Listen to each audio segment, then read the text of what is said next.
Sa ngalan ng Ama at ng Anak at ng Espiritu Santo. Amen. Ang pagpapala po ng ating Panginoong Jesucristo, ang pag-ibig ng Diyos Ama, at ang pakikipagkaisa ng Espiritu Santo, nawa po ay sumainyong lahat. At sumayo rin. Mga kapatid, aminin po natin ang ating makasalanan at mga pagkukulang upang tayo po ay maging karapat dapat na gumanap sa banal na pagdiriwang na ito. Inaamin ko sa makapangyarihang Diyos at sa iyong mga kapatid na lubha akong nagkasala sa isip, sa salita at sa gawa at sa aking pagkukulang. Kaya sinasamo ko sa mahal na Berheng Maria, sa lahat ng mga anghel at mga banal, at sa iyong mga kapatid na ako'y panalangin sa Panginoong ating Diyos. Kawan po tayo ng makapangyarihan Diyos, patawarin po tayo sa ating pangkasalanan, patubayan po tayo sa buhay na walang hanggan. Amen. Panginoon, kaawaan mo kami. Panginoon, kaawaan mo kami. Kristo, kaawaan mo kami. Kristo, kaawaan mo kami. Panginoon, kaawaan mo kami. Panginoon, kaawaan mo kami. Manalangin po tayo.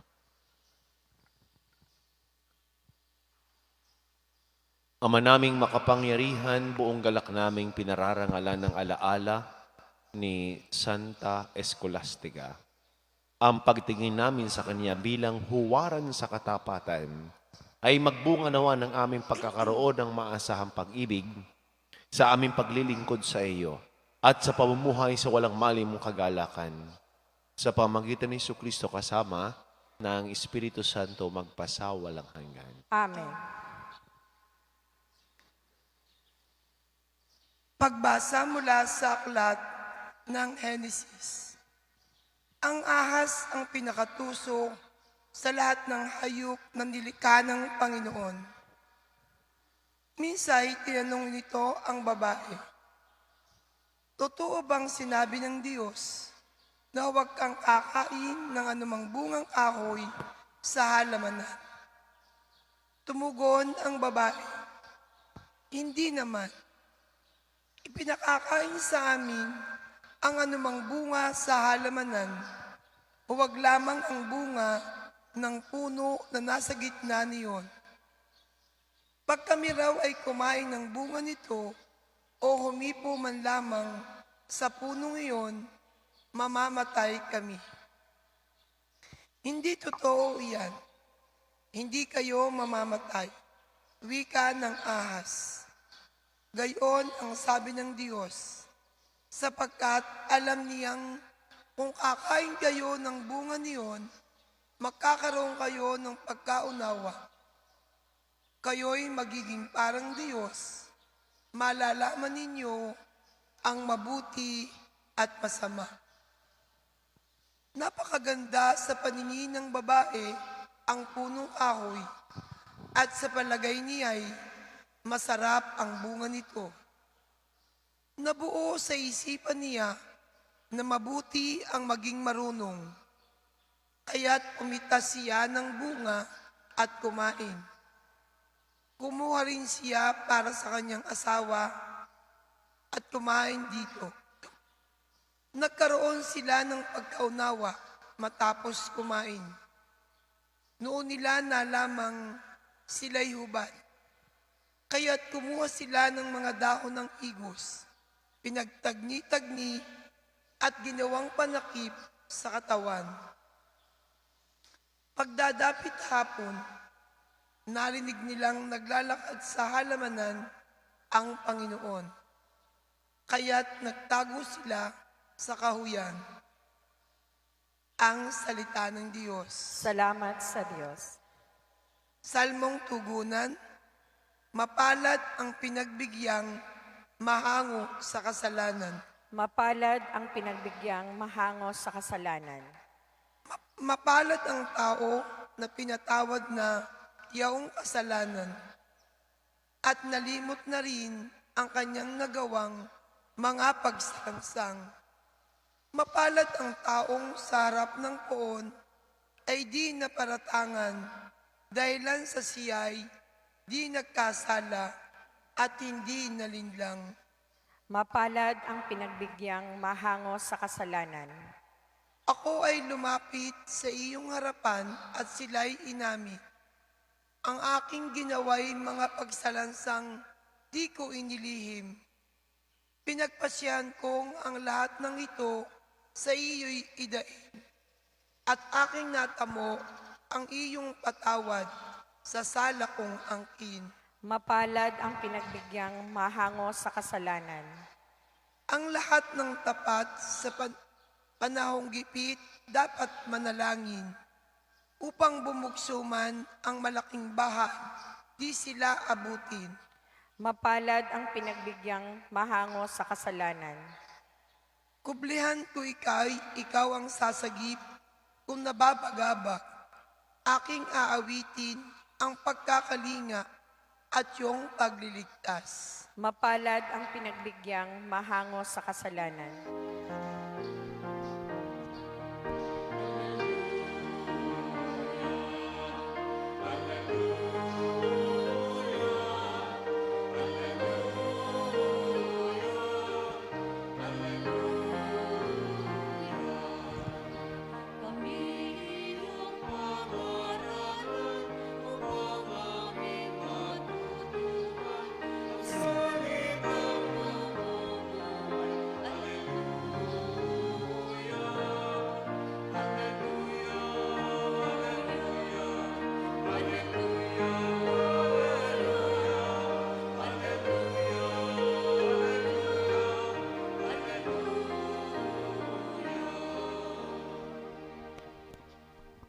Sumaini po ang Panginoon. At sumayo rin. Ang mabuting balita ng Panginoon ayon kay San Marcos. Papuri sa iyo, Panginoon. Noong panahon iyon, pagbabalik ni Jesus mula sa lupain ng Tiro, dumaan siya sa Sidon at nagtuloy sa lawa ng Galilea. Matapos tahakin ang lupain ng Decapolis, nila sa kanyang isang lalaking bingi at utal, at ipinamanhik nila na ipatong sa taong ito ang kaniyang kamay. Inalayo muna siya ni Jesus sa karamihan at isinuot ang kanyang mga daliri sa mga tainga nito. Pagkatapos, lumura at hinipo ang dila nito. Tumingala si Jesus sa langit at nagmuntong hininga at sinabi sa tao, Ephata, ibig sabihin ay mabuksan. At nakarinig na ito, nawala ang pagkautal at nakapagsalita na nang malinaw.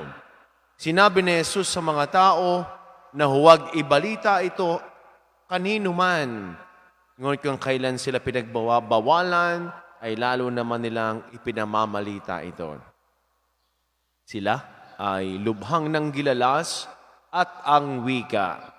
Anong buti ng lahat ng kanyang ginawa?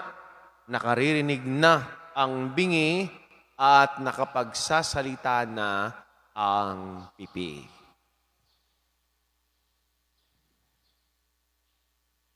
Mga kapatid, ang mabuting balita ng ating kaligtasan. Pinupuri ka namin, Panginoong Heso Kristo.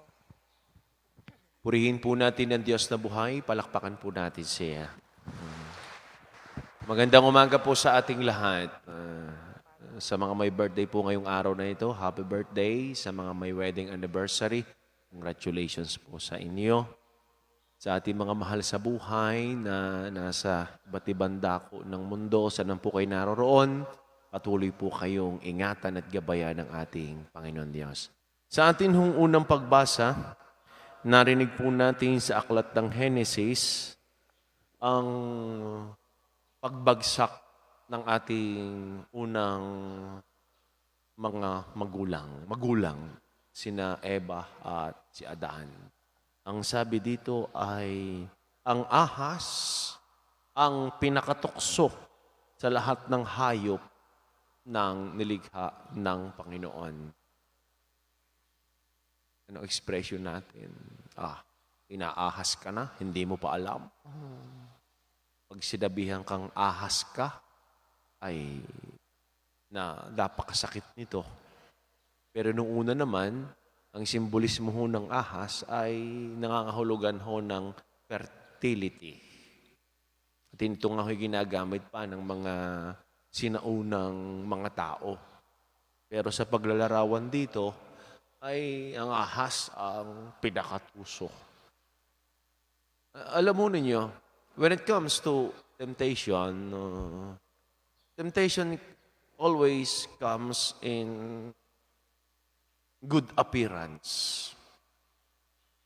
Wala hong tukso na masama in the sense na hindi ka mapapatigin, hindi ka mapapaligon, sapagkat ang tukso ho, laging ina-appear ho niyan ay maganda. Kung ang tukso ay pakit, ilalayo at kaagad iyan. Kaya nga ikaw ay natutukso. At dito,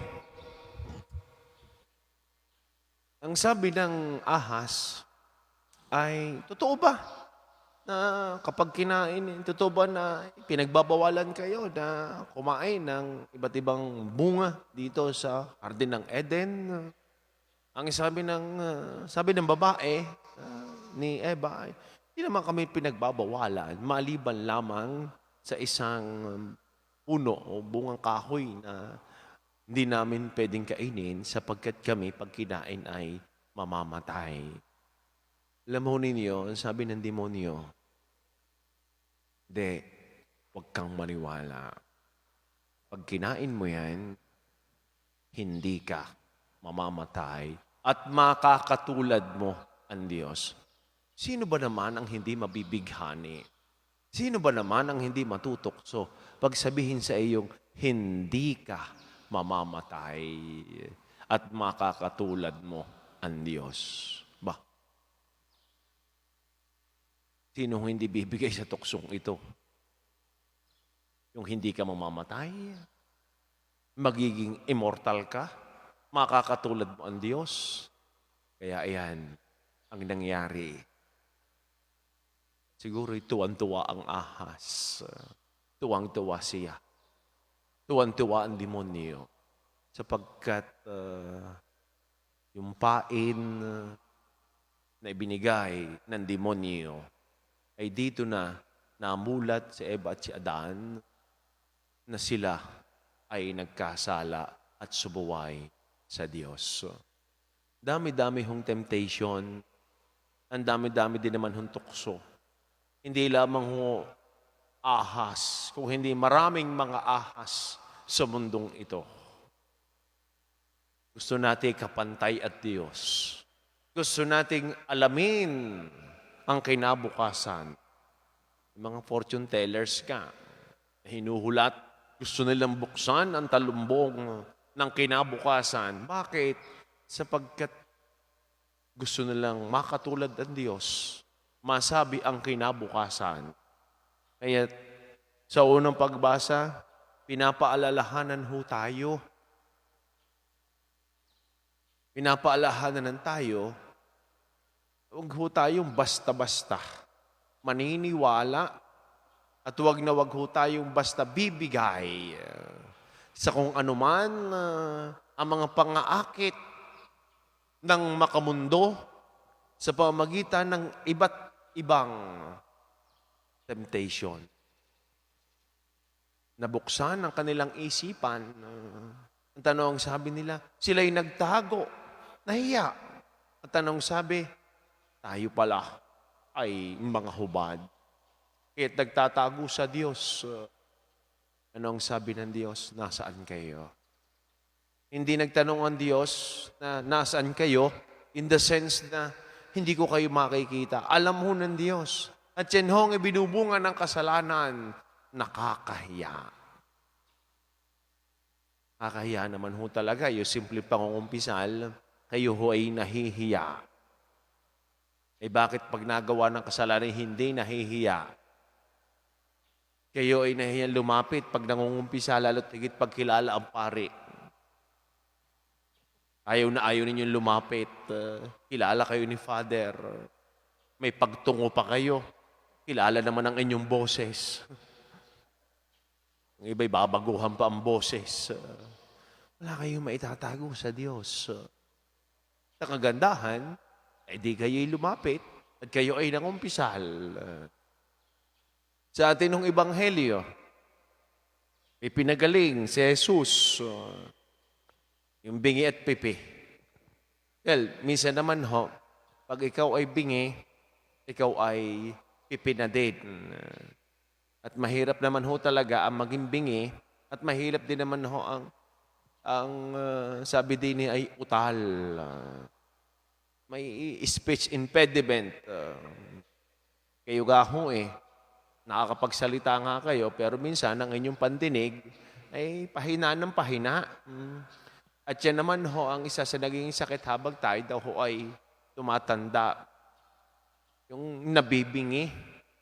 Kaya ngayon, mabentang hearing aid Mahalaga ho ang pandinig. Mahalaga ho ang pagsasalita. Kaya yung sa ating ebanghelyo, hindi lang ho ito tungkol doon sa pinagaling. Ito'y tungkol din ho sa mga nagdala. Hindi naman ito makakalapit kung hindi sa mga tao na tumulong para lumapit din kay Jesus. Tayo din ay mga instrumento para magdala sa simbahan. Hindi yung tayong magiging dahilan ng pagkakawatak-watak. Hindi yung ikaw yung magiging dahilan at sanhi pa para hindi umanib sa isang organisasyon o baka ikaw pa ang maging dahilan para siya'y umalis sa isang organisasyon at lumayo sa simbahan. Hindi. Kaya tayo, ang role natin ay hindi lamang ang pagtulong ay sa ating sarili, sa ating mga malalapit sa buhay. Kung hindi, pagtulog din sa iba, lalo't higit yung mga hindi nakakarinig at hindi nakakapagsalita. Hindi lamang ho ito literal. Hindi nakakapakinig ng salita ng Diyos. Kayo ang mga instrumento. Yung pagkakatapos yun ng misa, isineshare ninyo. Kung ano yung narinig ninyo sa unang pagbasa, kung ano ang narinig ninyo sa ebanghelyo. At minsan, na-share ninyo kung ano yung sinabi ng pare. Kaya yung nagiging instrumento. At sana, ay kayo talaga yung maging instrumento. At kaliwa, inihiwalay pa ni Jesus yung lalaki dito. Pwede namang automatic na sabihin ni Jesus, mabuksan ang iyong pandinig, mabuksan ang iyong dila, ang iyong pagsasalita. Pero inihiwalay pa. Bakit? Yan ay katulad naman ho sa ospital. Hindi ka naman ho pag nag-oopera, ay hindi naman ho. Hindi naman ho yan kita lahat. Yan ay may private room. Yan ay dinadala sa operating room. Pero kailangan din naman ho ng privacy. Ito yun ang ginawa ni Jesus. At pagkatapos noon may bilin si Jesus. Wag na wag ninyong ipapamalita. Ang mga tao naman, ang sabi sa Ebanghelyo, kung kailan naman pinagsasabihan, ay saka naman sikal na ipamalita. Ganyan din tayo. Kung kailan naman tayo pinagbabawalan, saka naman ho tayo sikal na sikal. Kung kailan naman ikaw pinagbabawalang, wag kumain ng mga pinagbabawal, ay saka ka naman sikal, nakain ng kain. I-reverse psychology ninyo. Sabi niyo, sige, kumain ka ng kumain. At baka yan hindi kakain. Eh sige, uminom ka lang uminom. At baka yan hindi iinom mo. Bakit pinagbawalan ni Jesus? Sapagkat ayaw malaman ni Jesus na kaya lamang kayo susunod. Kaya lamang kayo pupunta sa akin dahil ako'y nakapagpagaling lamang physical healing. Hindi yan ang gusto ko. Ang gusto ng ating Panginoong Jesus ay taos puso sa inyong loob na kayo kaya kayo susunod sa akin ay dahil ako'y kilala ninyo bilang tagapagligtas. Kaya katinyo yung event na si Jesus ay pinaparusahan na si Jesus ay pinako sa krus. Yung mga tao na nagpupuri dati sa Kanya, yung mga tao na sumisigaw kay Jesus, yung mga tao na pumapalakpak kay Jesus dati, nasaan? Wala. Sapagkat siya'y nakabayo-bayo, wala nang magawa. Eh sinabi ni Jesus, darating ang panahon na ako ay Yung pagkakakilala niyo sa akin na magpapagaling, darating ang panahon na ako ibaba ko sa krus. Yun na nga, na-frustrate ang mga tao. Sabi ni Jesus, wag niyo munang sasabihin sa mga tao. Kaya ito ang aral ng ating unang pagbasa. Itong aral ng ating ebanghelyo. Si Jesus ay tunay na nagpapagaling. Hindi lamang physical healing, kasama na ho diyan ang spiritual healing. Natungihan natin sa ebanghelyo si Jesus na tumugon sa pangailangan ng bingi. May pananalig tayong manalangin sa Diyos Ama upang tumugon din siya sa ating mga pangailangan. Ang inyong tugon, Panginoon, pagalingin mo kami. Panginoon, pagalingin mo kami.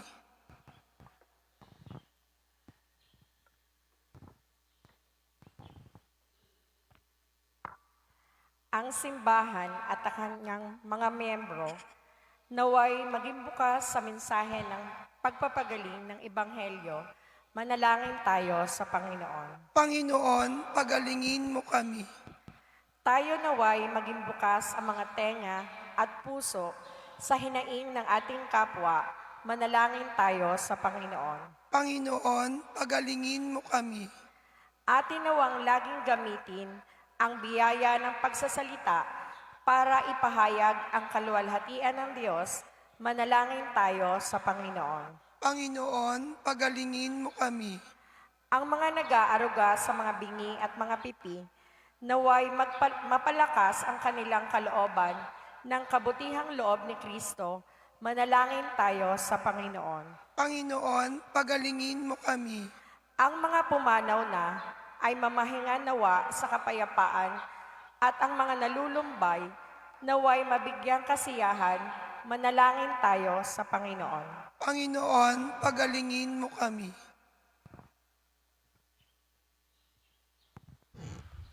Walang hanggang Ama, hilumin mo po ang aming mga pagkamakasarili at buksan mo ang aming mga puso sa pagtanggap ng mabuting balita ng kaligtasan. Inihiling po namin ito sa pamagitan ni Kristo ang aming Panginoon. Amen.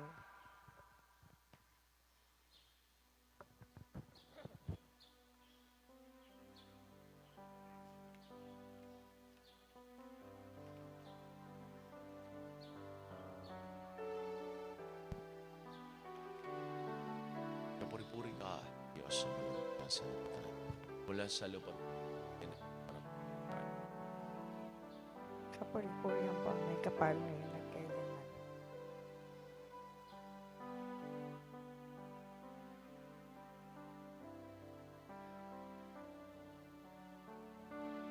Puri-puri ka, Diyos, sa taan mula sa katas ng paswa. Kapuri-puri ang may kapal ngayon at magpakailanman.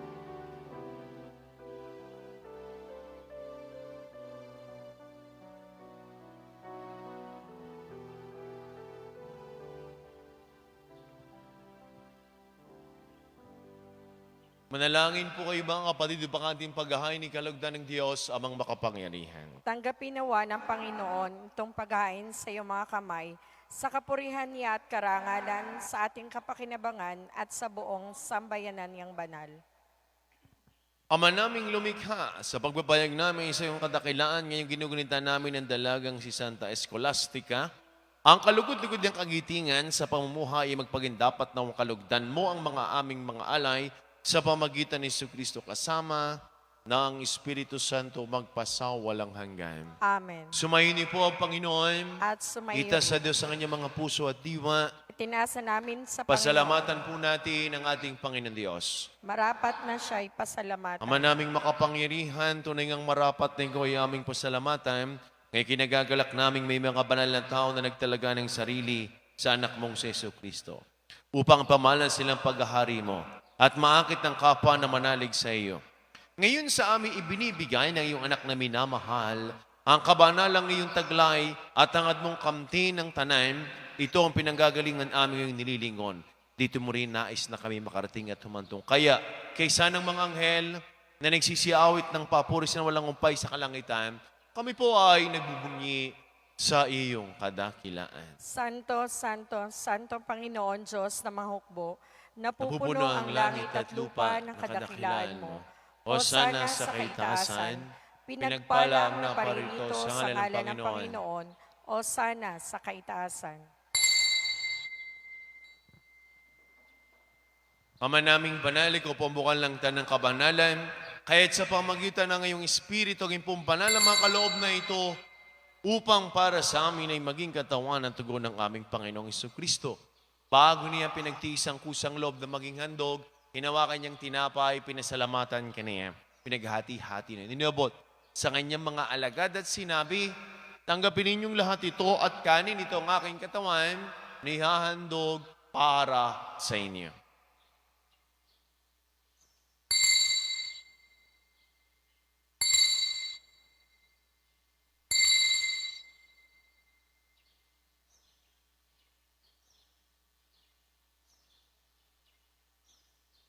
Gayon din naman nung matapos ang hapunan, hinawakan niya ang kalis, muli kanyang pinasalamatan, nibuti ang kalis sa kanyang mga alagad at sinabi, tanggapin ninyong lahat ito at inumin. Ito ang kalis ng aking dugo ng bago at wala hanggang tipan. Ang aking dugo na ibubus para sa inyo at para sa lahat sa pagpapatawad ng mga kasalanan. Gawin niyo ito sa pag-alaala sa akin.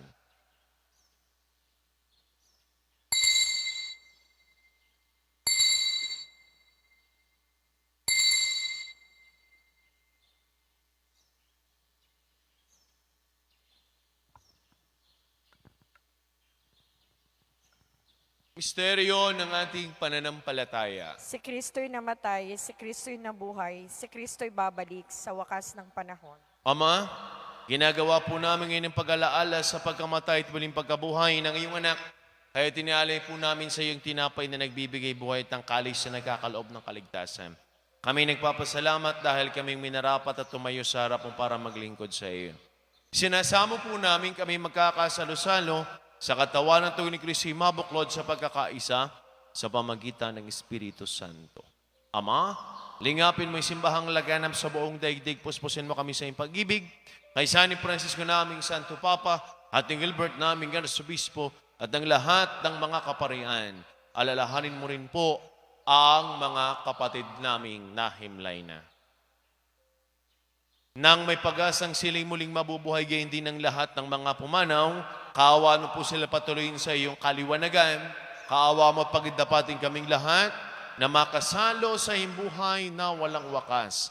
Kaysa ng mahal na Berheng Maria, ina ng Diyos ni Poong San Jose, na atin ding patron, kaysa ng lahat ng mga apostol, San Jose Marelo, Santa Escolastica at ng lahat ng mga banal, na namuhay sa daigdig ng kalugod-lugod sa iyo, may pagdiwang nawa po namin ang pagpupuri sa kararangal mo sa pamamagitan ng iyong anak na aming Panginoong Heso Kristo.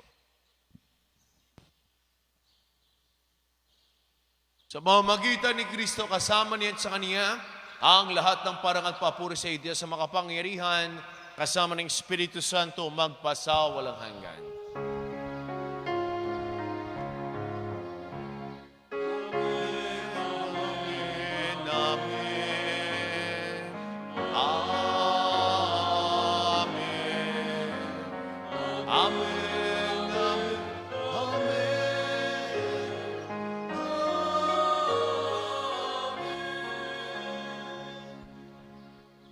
Sama-sama po natin gawitin na may kababaan ng loob at takas ng loob ang panalangin tinuro sa atin ng ating Panginoong Jesucristo, ang Ama namin.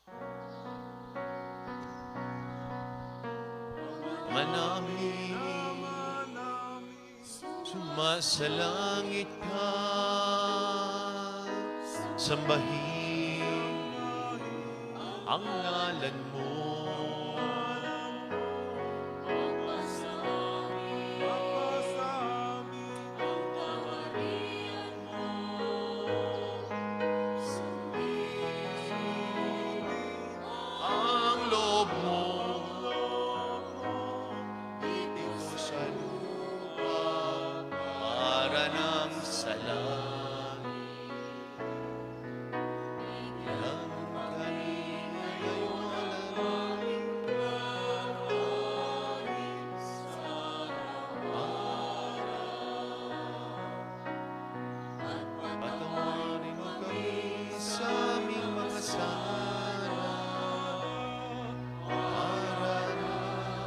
pagpapatawad namin sa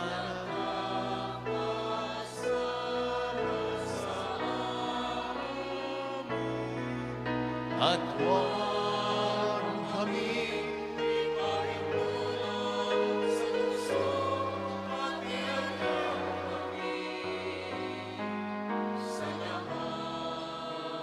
ng masama.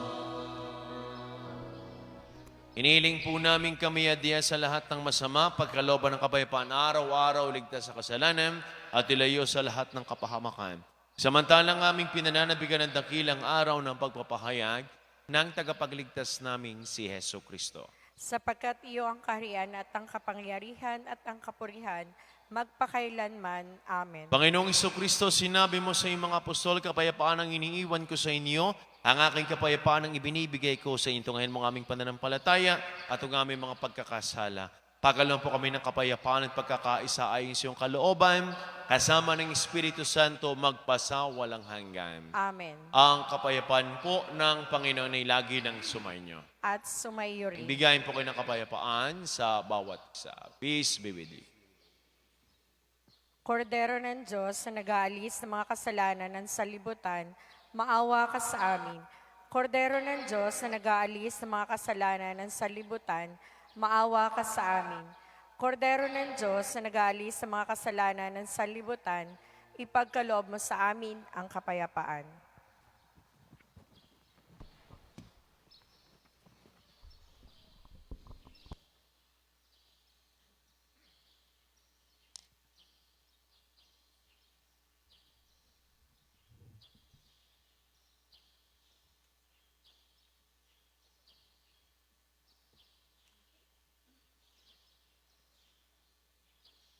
Ang minamahal ko mga kapatid, ito ang kordero ng Diyos, siya nag-alis sa mga kasalanan sa libutan.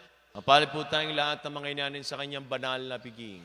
Panginoon, hindi ako karapat-dapat na magpatuloy sa iyo, ngunit sa isang salita mo lamang ay gagaling na ako. Ang katawan ni Kristo. Amen.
Mandalangin po tayo.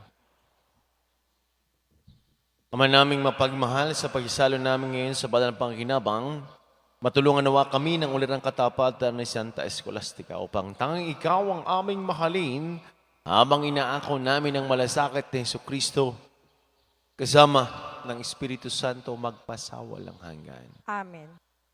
Sumayin niyo ang Panginoon. At sumayo rin. Pagpalain po kayo, ingatan, gabayan, subaybayan ng ating mapagpalang Diyos. Sa ngalan ng Ama at ng Anak at ng Espiritu Santo. Amen. Ang misa po'y naialay na, taglayin po ninyo ang kapayapaan. Salamat sa Diyos. Magandang umaga po sa ating lahat.